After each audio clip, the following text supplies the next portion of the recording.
Hi అండి. చాలా సింపుల్‌గా, చాలా టేస్టీగా మటన్ కీమా కర్రీ బీరకైతే ఏ విధంగా వండాలో మీకైతే చూపిస్తున్నానండి. బాలింతలు సైతం తినే ఈ కర్రీ టేస్ట్ అయితే నెక్స్ట్ లెవెల్ అసల. చాలా సింపుల్‌గా మసాలాలు ఎక్కువ వాడకుండా చేసే కర్రీ అండి. దాన్ని ఏ విధంగా ప్రిపేర్ చేయాలంటే ముందుగా అయితే గనక ఒక పాన్ పెట్టేసుకొని దాంట్లో 3 టేబుల్ స్పూన్ల వరకు ఆయిల్‌నైతే వేసేసుకోండి.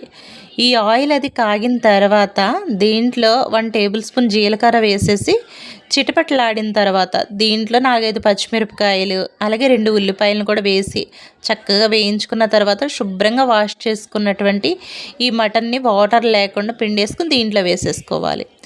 ఈ వాటర్ అవి ఈ మటన్ల నుండి వస్తూ ఉంటాయండి. ఈ వచ్చేటప్పుడే దీంట్లో 1 టేబుల్ స్పూన్ సాల్ట్ అలాగే పసుపు కూడా వేసేసుకుని ఒకసారి గరిటెతో కలిపేసుకుని మూత పెట్టేసి ఒక 10 నిమిషాలు అలా ఉడికించాలి. ఈ లోపైతే చాలా వాటర్ వచ్చేస్తాయి. దాంట్లోనే మూత తీసి 1 టేబుల్ స్పూన్ల వరకు అల్లం వెల్లి పేస్ట్ని అయితే యాడ్ చేసుకోండి. ఈ అల్లం వెల్లి పేస్ట్ కూడా వేసుకున్న తర్వాత ఈ మటన్కి పట్టే విధంగా ఒకసారి అయితే మొత్తం మిక్స్ చేసేసుకోండి.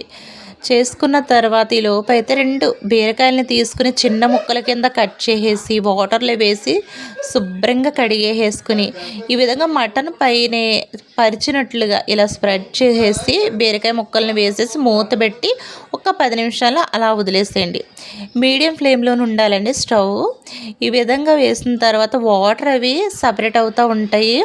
ఇలా పక్కకు వస్తూ ఉంటాయండి. అప్పుడు ఈ మటన్ని ఈ బీరకాయలు మొత్తం కలిసేలాగా ఒకసారి అయితే కలిపేసుకుని దీంట్లో కొంచెం టేస్ట్ చెక్ చేసుకుని సాల్ట్ సరిపోతే యాడ్ చేసుకోండి. తర్వాత కారాన్ని మన స్పైసీనెస్ తగ్గట్టు ఎంత తింటామో అంత వేసేసుకుని ఒక్కసారి గరిటెతో కలిపేసుకుని చక్కగా ఒక్క 15 మినిట్స్ మూత పెట్టి ఉడికించినట్లయితే చక్కగా కర్రీ అనేది ఆయిల్ సపరేట్ అయిపోయి కర్రీ రెడీ అయిపోతుందండి. ఫైనల్గా కస్తూరి మేతిని కానీ కొత్తిమీర కానీ జల్లుకుని చపాతీల్లో కానీ రైస్లో కానీ తింటే ఉంటుందండి. అసలు చాలా బాగుంటుంది. ఒక్కసారి ఈ విధంగా ట్రై చేయండి. మీకు ఈ వీడియో కనుక నచ్చినట్లయితే సబ్స్క్రైబ్ చేయండి, లైక్ చేయండి. Thank you.